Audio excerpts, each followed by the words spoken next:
శ్రీ సచ్చిదానంద సద్గురు సాయినాథ్ మహారాజ్ की जय। ఆచార్య దేవో భవ।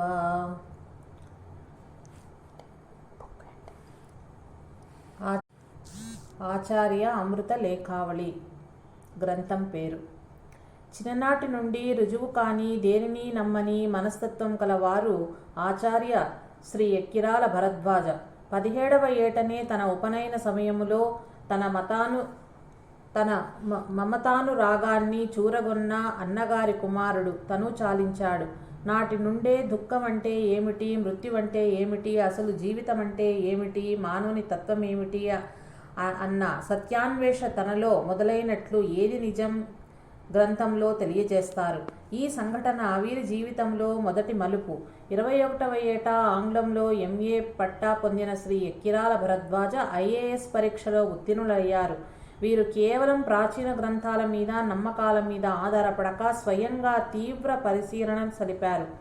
పిమ్మట 23వ ఏట తన అన్వేషణలో తలెత్తిన ప్రశ్నలన్నింటినీ వాటంతట అవే సమాధానపడ్డాయని తర్వాత గ్రంథాలలో చూడగా వారికొచ్చిన అనుభవాలే ఆయా గ్రంథాలలో ధృవపరచబడి ఉండటం వారికి ఆనందాన్ని, ఆత్మ విశ్వాసాన్ని ఇచ్చాయంటారు. ది వే ఆఫ్ జెన్ అనే బౌద్ధ గ్రంథంలో తనకు కలిగిన స్థితిని శూన్య స్థితి క్రింద చెప్పబడిందని అంటారు. ఇది వీరి జీవితంలో రెండవ మలుపు. 25వ ఏట అన్నగారు శ్రీ ఎక్కిరాల వేదవ్యాస గారి ప్రోద్బలంపై మొట్టమొదటిగా షిరిడీ వెళ్లారు. అచట శ్రీ సాయి సమాధి దర్శనంతో 9/2/1963న అనిర్వచనీయ మగు నిశ్చల ధ్యాన స్థితిని, విశ్వ చైతన్య స్థాయిని 5 గంటల పాటు అనుభవించారు. ఇది వీరి జీవితంలో మరో మలుపు. జననం.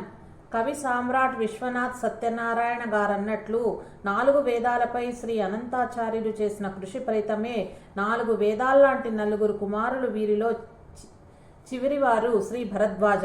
వీరు 1938 అక్టోబర్ 30వ తేదీన బాపట్లలో వేద పండితులు, ఆయుర్వేద వైద్యులకు శ్రీ ఎక్కిరాల అనంతాచార్యులు, శ్రీమతి బుచ్చమ్మలకు జన్మించారు. భరద్వాజ తన 3వ ఏటనే తల్లిని కోల్పోగా తండ్రి పోషణలో పెరిగారు. విద్యాభ్యాసం. అధ్యాపక వృత్తి. బడి చదివెరుగని శ్రీ భరద్వాజ చిన్న ప్రాయంలోనే వారణాసిలో మెట్రికులేషన్ పాస్ అయి కళాశాల చదువు హిందూ కళాశాల గుంటూరులోను, పిమ్మట 1959లో అనగా తన 21వ ఏట MA ఆంగ్ల పట్టాన్ని ఆంధ్ర విశ్వవిద్యాలయం విశాఖపట్టణం ద్వారా పొందారు.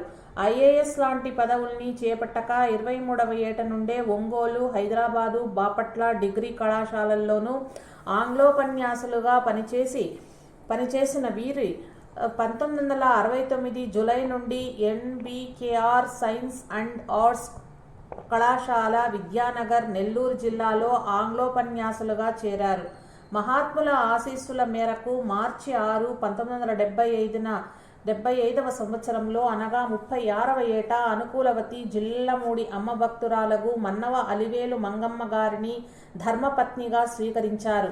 విద్యానగర్లో దరిదాపు 12 సంవత్సరాలు చక్కని సామర్థ్యంతో ఆంగ్లోపన్యాసులుగా పనిచేశారు. కొన్ని పరిస్థితులకు అచట రాజీ పడలేక ఆ ఉద్యోగానికి తిలోదాలకు ఇచ్చి తిరిగి ఎలాంటి ఉద్యోగాన్ని చేపట్టక 1981లో ఒంగోలు పట్టణం చేరారు. సత్కారాలు. ఒంగోలులోని సాయిబాబా మిషన్ వ్యవస్థాపకులుగా, అధ్యక్షులుగా, సాయిబాబా తెలుగు పక్షపత్రిక సంస్థాపక అధ్యక్షులుగా, విద్యానగర్ నెల్లూరు జిల్లా షిరిడి సాయి మిషన్ వ్యవస్థాపకులుగా, గౌరవాధ్యక్షులుగా ఉన్నారు. రాష్ట్రం నలుచెరుగుల సత్సంగాలు, ఉపన్యాసాల ద్వారా ఆధ్యాత్మిక సాహిత్యాన్ని, ధార్మిక జీవనాన్ని, వైజ్ఞానిక విషయాన్ని, షిరిడి సాయి తత్వాన్ని తెలుపుటకై జీవితాన్ని అంకితం చేశారు.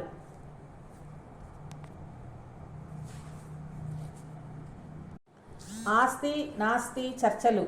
వీరు వెంకటగిరి, బాపట్ల, విద్యానగర్, ఒంగోలు మున్నగు చోట్ల ప్రముఖ హేతువాది లవణం గారితో, ప్రముఖ రాష్ట్ర హేతువాద సంఘాధ్యక్షులు శ్రీ రావిపూడి వెంకటాద్రితో సిద్ధాంతపరంగా ఢీకొని తమ వాదనతో వారిని మెప్పించారు. ఎందరెందరో మేధావుల, అవధూతల, సద్గురువుల ఆశీస్సులకు పాత్రులై మేధావిగా, రచయితగా, ఆచార్యులుగా, మాస్టరుగా, మహాత్ముల ముద్దుబిడ్డడుగా మన్ననలు పొందారు.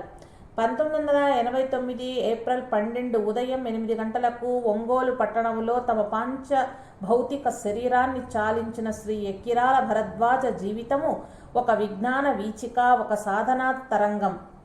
సాహిత్యం Shri Bharadwaja pen is a mighty ఇన్వెస్ట్మెంట్గా భావించి సాగించిన వచన రచనా సాహిత్య సాగర మతనంలో జనించిన కల్పవృక్షాల్లాంటి, అష్టాదశ పురాణాల్లాంటి అద్భుత ఆధ్యాత్మిక సత్యాన్వేషణ సాధనా గ్రంథాలే. ఏది నిజం, మతమెందుకు, విజ్ఞాన వీచికలు, శ్రీ షిరిడి సాయి జీవిత చరిత్ర, శ్రీ గురుచరిత్ర, శ్రీ సాయినాథ ప్రబోధామృతము, శ్రీ సాయి సన్నిధి, శ్రీ తాజుద్దీన్ బాబా చరిత్ర, టిబెట్ యోగి మిలారెపా మున్నగునవి వీరి వాంగ్మయ సృష్టి విశ్వ చైతన్య ప్రేరణలో జరిగిన నిష్కామ కర్మ. సందేశం: ఆధ్యాత్మికత, మత సామరస్యత. మతాల పేరిట జరిగే మారణ హోమాల్ని చూచి మతం వద్దు, గితం వద్దు, ఎలాగో ఒకలాగా బ్రతికితే చాలు అని భావించే నేటి సమాజానికి వీరందించే సందేశం ఏమిటి?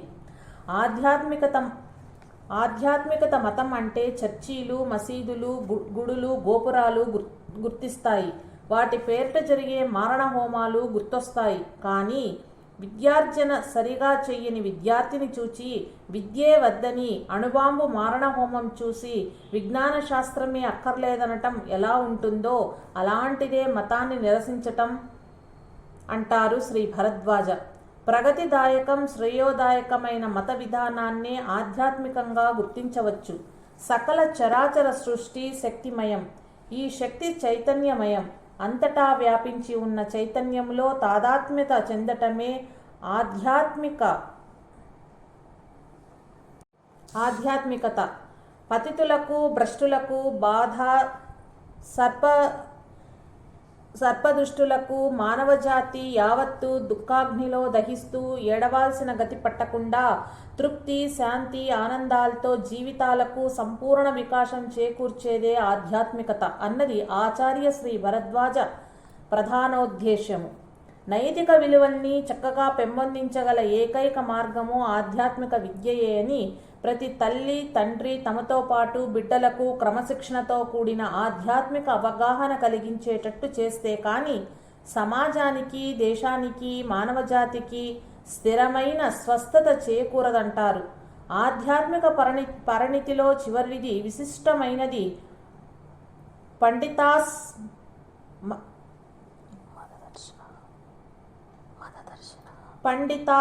మదర్శినః. అంతా సమదృష్టే అంటారు ఆచార్య భరద్వాజ గారు. మతం ఏదైనా సాటివారిని ద్వేషించటం, దూషించటం కన్నా పాపం మరొకటి లేదు అంటారు.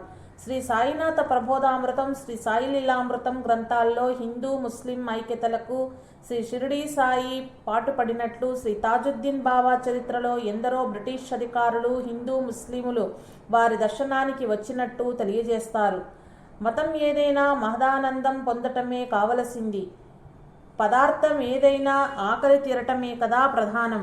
మానవ సేవే మాధవ సేవ అన్న భావాల్ని పెంచుకోవటమే వీరు కోరేది. నదీనాం సాగరో గతిహి. నదులన్నీ సాగరాన్ని చేరినట్లు అన్ని మత సిద్ధాంతాలు, సాంప్రదాయాలు ఒకే సత్యాన్ని చేకూర్చేవే అని భావించారు శ్రీ భరద్వాజ. కులతత్వ నిరసన. చింతపల్లి సీలేరు అడవుల్లో బట్ట కట్టడం కూడా సరిగా తెలియని చెంచులు, కోయలు, బోయలెందరో కలరు. వారిని ఋషి సంతతిగా భావించి, వారి కన్నీరు పన్నీరు తనివిగా భావించి, వారి జీవితాల్లో కాంతిరేఖలు వెదజల్లిన మానవతావాది ప్రేమమూర్తి శ్రీ పాకలపాటి గురువుగారు. వీరి జీవితాన్ని మనకందించటంలో భరద్వాజ గారు మానవతా దృక్పథంతో కులాతీతంగా మెలగండి అనే ఉత్కృష్ట సందేశాన్ని అందిస్తున్నారు. శ్రీ వెంకయ్య స్వామి చరిత్రలో స్వామి సేవలో జీవిస్తున్నట్లు అందరినీ సమానంగా చూసుకోండయ్యా, దేవుడు కనపడతాడు అని స్వామి చెప్పారని, శ్రీ సాయి చరిత్రలో తమ కులమేది అని అడిగిన న్యాయవాదులతో మంది దైవ కులమని సమాధానమిచ్చారని మనకు తెలుపుటలో కుల పిచ్చిలో పడి మానవత్వాన్ని కోల్పోవద్దు, అందరిది ఒకే కుటుంబమైనప్పుడు ఒక్కొక్క కులానికి తావెక్కడిది అని మనల్ని ప్రశ్నిస్తున్నారు భరద్వాజ గారు. వివేకానంద దృష్టిలో కూడా నేటి వర్ణ వ్యవస్థ సమాజానికి పట్టిన చెదల పురుగులతో సమానమన్నది స్పష్టం. భక్త కబీరు, వేమన మున్నగు జ్ఞానుల భావాలు కూడా ఇట్టివే కదా. ప్రేమతత్వం, మానవత్వం. హింస చేత హింస ఎప్పుడూ చల్లారదు. హింస ప్రేమ చేతనే శమించు. అగ్ని చేత అగ్ని ఆరిపోదెన్నడు. చల్లబడును జలము చల్లినంత. కరుణ స్త్రీ. Tit for tat, no end అంటారు భరద్వాజ. భరద్వాజ గారి మానవత్వం అడుగడుగునా వీరి రచనలో కనపడును. టిబెట్ యోగి మిలారెపా చరిత్రలో బాహ్యమైన వస్తు సామాగ్రితో నా స్తూపాలు నిర్మించే బదులు మీ హృదయాలపై ప్రేమ పతాకం ఎగురవేయండి అని చెప్పారని, తాజుద్దీన్ బాబా చరిత్రలో ఒక వ్యక్తి దుఃఖాన్ని తొలగించితే నీవు చేసే ప్రతి యాత్రలోనూ 1000 సార్లు నమాజు, హాజులు చేసినంత ఫలితం వస్తుందని భరద్వాజ గారు చెప్పటంలో మానవత్వ, ప్రేమతత్వ పరిమళాలు గుబాళిస్తున్నాయి. ఆడంబరాలు, వేషభాషల గురించి చెబుతూ అన్న వస్త్రాలకు కరువై బాధపడే వారి కళ్ళ ఎదుట కలవారి ధనము అమానుషంగా వ్యర్థమవుతుంటే పేదల హృదయాలు శపిస్తాయంటారు భరద్వాజ. ధన సంపాదనకు ఎంత కష్టపడతామో అట్లే ధర్మాచరణ పట్ల కృషి ఉండాలి. అందుకు ఆత్మవిమర్శన ఒక్కటే తగినది అంటూ ఏదైనా ఒప్పుకున్న పనిని సంపూర్ణంగా చెయ్యి లేదా ఒప్పుకోకు అన్న శ్రీ సాయి మాటల్ని మరవకూడదంటారు. గొడుగు, ఇల్లు మున్నగు వాటిని జాగ్రత్తగా పెట్టుకుంటే అవి మనల్ని శీతతాపాల నుండి రక్షించినట్లే. ఇది కూడా అందుకే పూర్వీకులు ధర్మో రక్షితి రక్షితః అన్నారు. సాధన. మన జీవితంలో సాధన ఒక భాగం అవటం కాదు, సాధనలోనే జీవితం ఒక భాగం కావాలి అంటారు. గాఢ నిద్రలో ఎలా ఇంద్రియాలు, మనస్సు కట్టడి అగుతాయో మెలకువలో కూడా వాటిని కట్టడి చేసుకుంటే గాఢ నిద్రలో పొందే ప్రశాంతత, ఆనందము మెలకువ కూడా పొందగలవు. దాన్ని గుర్తించటమే ఆధ్యాత్మికత, క్రమశిక్షణ అంతా. నిరంతర జల ప్రవాహానికి అడ్డుకట్ట కట్టి తద్వారా విద్యుత్ ఉత్పత్తి సాధించి ఎన్నో గొప్ప కార్యాలు చేసినట్లు నిరంతర ఆలోచనల్ని అరికట్టుటచే జనించే మేధాశక్తితో మనిషి అద్భుత శక్తుల్ని పొందగలడు.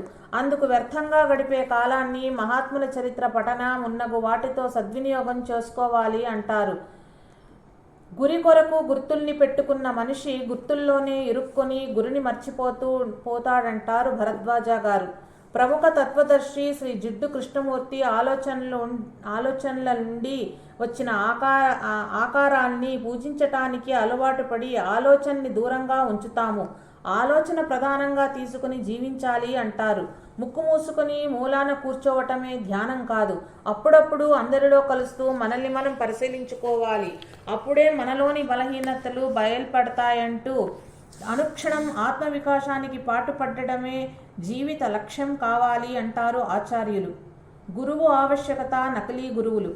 ఆత్మవికాసానికి సద్గురువు ఎంతైనా అవసరమంటూ భాగవతంలో అవధూత తాను ప్రకృతి నుండి 24 మంది గురువులుగా భావించిన విషయాన్ని గురు చరిత్రలో వివరిస్తారు. వైద్యుడిచ్చిన మందు పుచ్చుకోకుండా వైద్యుడి పేరు స్మరిస్తే లాభం లేదంటారు. పూర్వజ్ఞానులు, మహాత్ములు, సద్గురువులు జీవనదుల్లాంటి వారు కాగా నకిలీ గురువులు, శిష్యులు మురికి కాల్వల్లాంటి వారు. ఒక్కసారి పరమార్థం కొరకు, పరమేశ్వరుని సేవ కొరకు సర్వబంధాలు తెంచుకున్న స్వామీజీలు తిరిగి శిష్యుల ద్వారా సేకరించిన వాహనాలలో తిరుగుతూ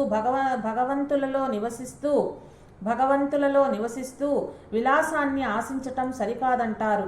అట్టివారి బోధలో ఆధ్యాత్మికత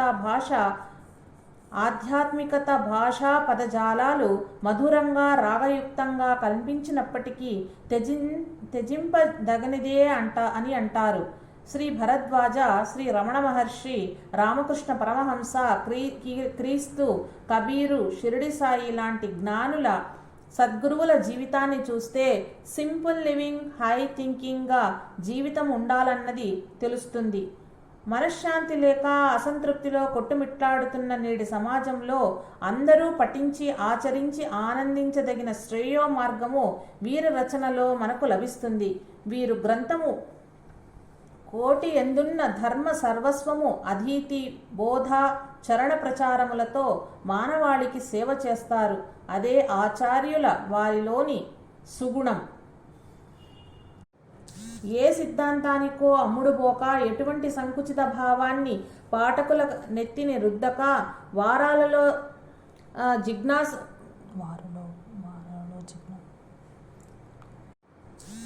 పాఠకుల నెత్తిన రుద్దక వారలలో జిజ్ఞాసను కలిగించి గాఢమైన విశ్వాసాన్ని పాదుగొల్పి మానవుణ్ణి ఆస్తికత వైపు, ఆధ్యాత్మికత వైపు, ధార్మిక క్రియాశీలత వైపు నడిపించటమే వారి జీవిత సందేశము. మానవాళి మనుగడకు బంగారు బాట వేసే మహనీయులలో భరద్వాజ గారు ఒకరు. వీరు తమ రచనల ద్వారా కాగితాన్ని నలుపు చేయటమే కాక మన హృదయాన్ని తెలుపు చేస్తుంటారన్నది నిత్య సత్యము. ఆచారుల వారు తమ రచనల్ని గ్రంథాలు, పత్రికల వరకే పరిమితం చెయ్యక ఎందరో విద్యార్థులకు, భక్తాదులకు 10 కాలం పాటు దాచిపెట్టుకోతగ్గ అమృత లేఖల్ని వ్రాశారు. అట్టి అమృత లేఖల్ని చదివి ఆనందిద్దాం, ఆనందించి సాటి వారికి అందిద్దాం. మహాత్ముల ముద్దు బిడ్డడు గ్రంథం ఆధారంగా. జై సాయి మాస్టర్.